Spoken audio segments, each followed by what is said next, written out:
per news sources and per information that's been gathered all around, I collected, if you played or play for Colorado Buffaloes football team, it's a disadvantage for you in the NFL draft.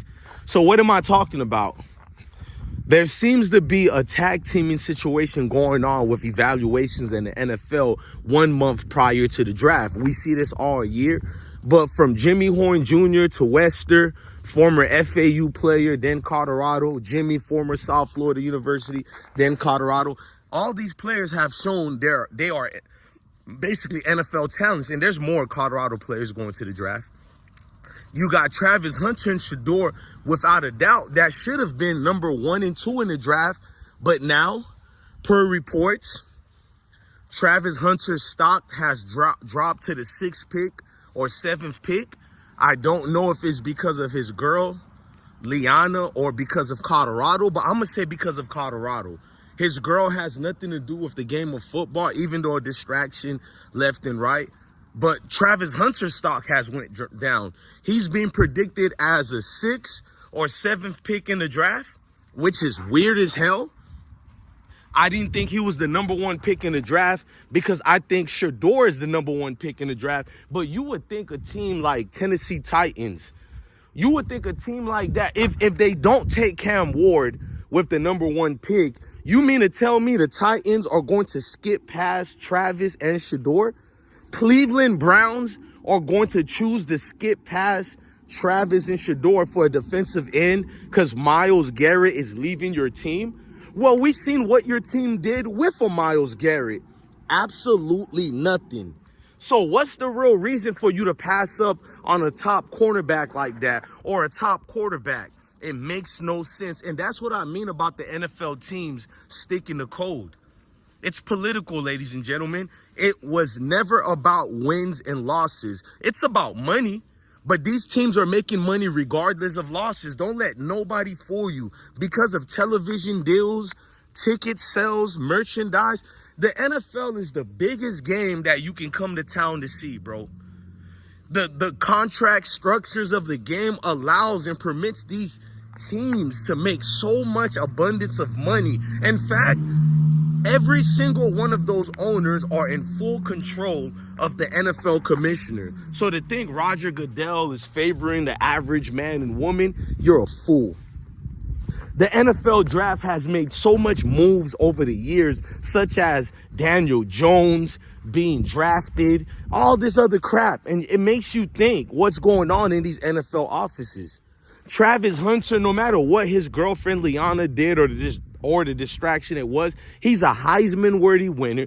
You can put him in the receiver position. You can put him in the slot. You can put him even in a tailback type-like position, an H-back. You can throw this man anywhere in the defensive side of things, as far as defensive back, I mean. You can do pretty much anything with Travis like a Swiss Army knife, and he's falling to the 6th or 7th pick. So all these teams skipping past these talented players for what? And it's the hatred of Colorado football. We get it over here.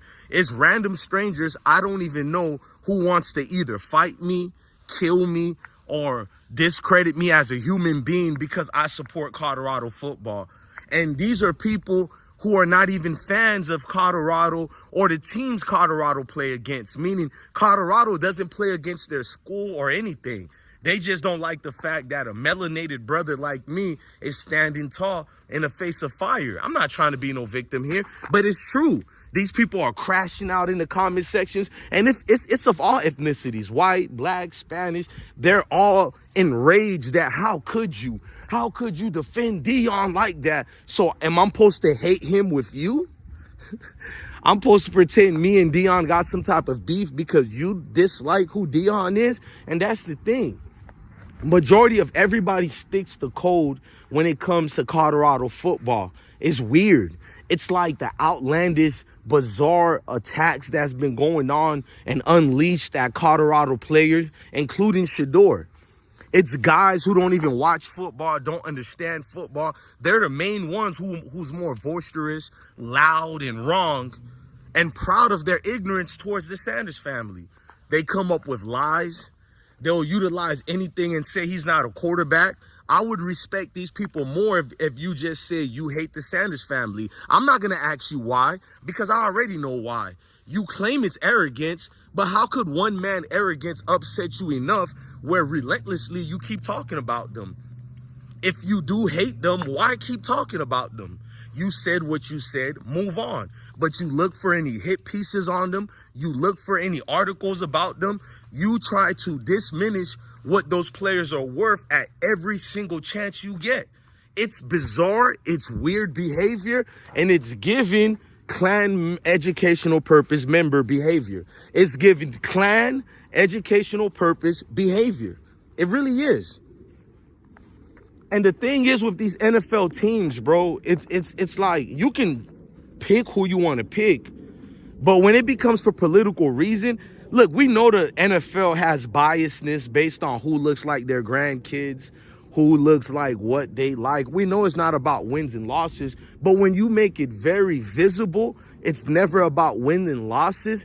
It's like people lose passion for the game, man. We already have this NIL system in play that took a lot of the fun out of football already. Even in the high schools, players are trying to play for a deal while they're in the states that allow players to get paid. Even those players, the domino effects has trickled down to them as well. So we don't get to see the player with passion anymore. Very few of them exist. We don't have a lot of Jeremiah Smiths. We don't have a lot of them in the league anymore. And when they, well, in the college football game. So when they come to the league already propped up, as they're propped up, they're not really players anymore. So the best the NFL can do, the league can do on these Sunday games, is at least provide us with real talent and at least make us, I know it's fake, but at least be like WWF and write a better script for us. Because the script you got for us now is basically, if you don't look like our grandkids, we're going to play these political games. And if forget about getting mad at me because I'm saying the obvious. Why not get mad at your football teams and organizations for continuously playing around with the supporters? You people pay for your cable to watch these teams. Some people don't even like cable, but you purchased ESPN simply to watch your teams on Sunday. Am I lying? A lot of you guys actually venture off to these football games. You're not just paying for the football ticket. You're paying for your outfit. You're paying for the people who are coming with you and accompanying you to the games. You're paying for the food, the beverages, the parking, the gas, just everything. So it's costing you a lot. The least these organizations can do, at least pretend they care about the people, right? So go ahead and not draft Travis. Don't draft Shedeur. We know what it's about. Cam Ward is an excellent quarterback, but if Shedeur Sanders was not in this draft, Cam Ward wouldn't get love like this. And I hate to admit it, I love you, Travis Hunter, but the reason why your stock has fallen that bad, I think it was, well, besides everything I stated, we do got to look at how you handle your girlfriend situation. I mean, we got to be honest. Some teams don't want that type of garbage in their locker room. Everybody has girlfriends and drama and all that, but they control it where it doesn't hit the media.